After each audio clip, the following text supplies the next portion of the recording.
One block in America. 6 businesses on the brink of disaster. Los Angeles. As of 2019, there were an estimated 30.7 million small businesses in the U.S., employing 59.9 million people, or almost half of the private sector workforce. Small businesses drive the American economy, but as the coronavirus pandemic has proven, they do so from a cliff. Many are about to fall off. Behind those numbers are the actual people who own and work at the small businesses.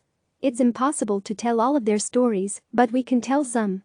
So last week we talked to the owners of 6 small businesses on a block of Colorado Boulevard in Los Angeles about their hopes and fears right now. The block and its businesses are very much unique, made up of a group of independently owned stores in the heart of a gentrifying community in eastern Los Angeles.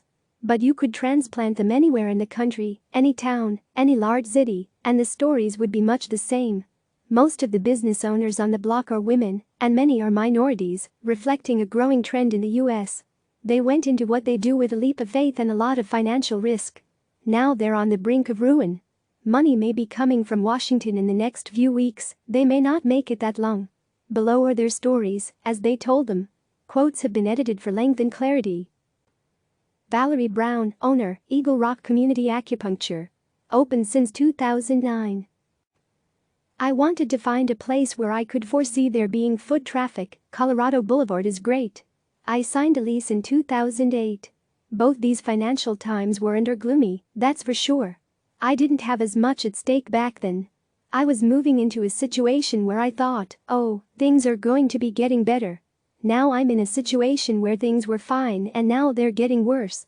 I'm very attached to my community. When I go into Trader Joe's I know people. This business has been around for so long, we remember each other. I miss the connection. I feel for all of us shopkeepers. If I know that we're going to be back in business up and running by May, I think I have enough to get by. If it takes until June, I still think I could do it, but I'd be awfully nervous. If it doesn't look like we can go back by June, I think I'm going to have to cease this business model because it's just not going to be viable. I sure hope that that's not the situation. I hope that at some point this year, we'll all be back to eating in restaurants, going to movies, getting community acupuncture. It would be heartbreaking because of all the connections I've made. And, you know, the patients mean a lot to me, and the community means a lot to me. I do hope that California will find a way to be lenient with the small businesses and perhaps give us back some of the money that we've prepaid in order to be in business in the year 2020. We'd need abatement on the rent. To have to pay rent when we can't work, we'd be drowning in a lot of debt. So far from what I've heard, the stimulus packages are probably going to benefit big industries most. Probably hotels, airlines, things like that. Something funny I heard recently was, what if the small business owners received the stimulus and Wall Street had to set up a GoFundMe account instead of it being always in reverse? I'm just not optimistic that something that would help small businesses and not give big handouts to the people who don't need it. Samara Kagi, owner, Purple Twig, a children's art studio. Open since 2009. It's always a financial risk, always a leap of faith to own your own small business. I started very small.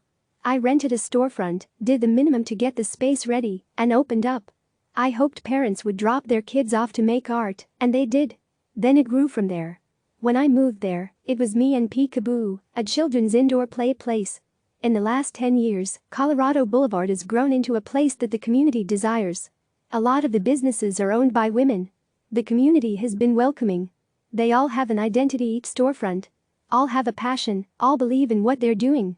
This situation is very overwhelming, that's the best word I can use to describe it. We're all going through it. I don't feel like, oh poor me.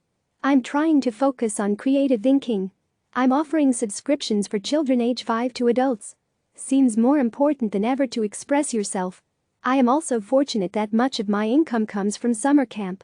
As long as they register, I have income. If this goes on through summer, I will have to close. That would be such a shame. We are so important to this community in making it vital. If we have to shut down, so many would be affected. I can hold on until the end of May. Hopefully we get a handle on this situation by then. Alone will not do anything for me or most of the shops on this street. Unless we can get grant funding, that's what we need. Leave the large businesses to get the loans. It becomes more and more apparent we're on a welfare system for the rich where we give millions to the large businesses. They can afford the loans. We can't. Jen Yates and Alex Hartunian, owners, Studio Metamorphosis, a fitness center. Open in this location since 2017. Alex. Any small business owner can relate. It is not easy. Jen. We just put everything together and I mean scrounged every single dollar, every penny to open, and we did it. Alex did all of the construction there. He literally poured in blood, sweat and tears, with his own hands. Alex. It was really abrupt. We saw the world changing around us. And I was terrified. It was scary and Jen was equally scared. And we were just like, how are we going to survive? We're gonna wake up the next morning and have zero income. Like, how does that work? Jen. When you put everything into watching something grow, and then it stops suddenly, it's so painful. I was sitting on the floor, just sobbing. Seeing it empty on a day where it should have been full was just heartbreaking to me. This has been my dream, opening up a studio. It was everything, our whole lives, and it's just gut-wrenching. Alex. Yeah, we're scared. Jen. Yeah, I think each day, we look at each other and think, how are we going to make this work? How are we going to stay afloat? But yeah, we're scared like everybody else in the world because the uncertainty is the scariest part of it. Alex. If we have like hundreds of thousands of dollars of debt in 3-4 months, what's the point? How will we open? Will people be ready to jump right back into business? Will people still be scared? And the more time goes on, the more the financial equation becomes looming in terms of like a huge problem. Debt forgiveness is going to be probably the number one thing that's going to put people at ease and make them comply with the stay-at-home order. People are scared so they're doing side work. People are getting out there and maybe perpetuating this virus.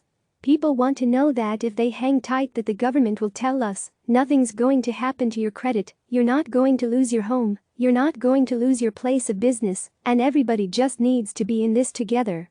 That's the message out there, but we need to hear that from our government. Jen. We have to take care of our staff. We're not producing income, and they're not getting paid.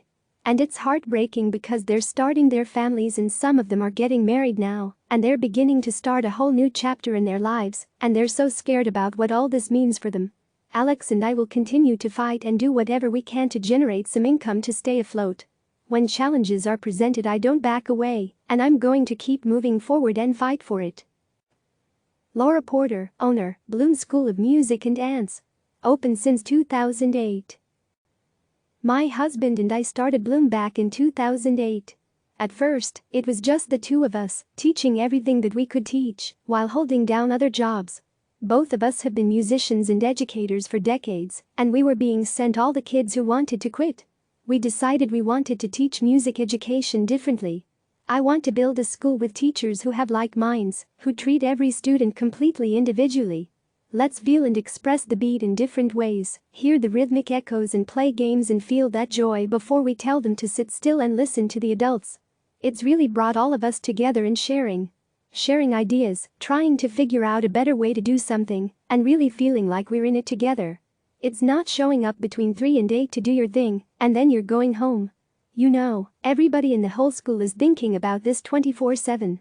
We're kind of approaching our business in a lot of ways like educators. How can we do this better?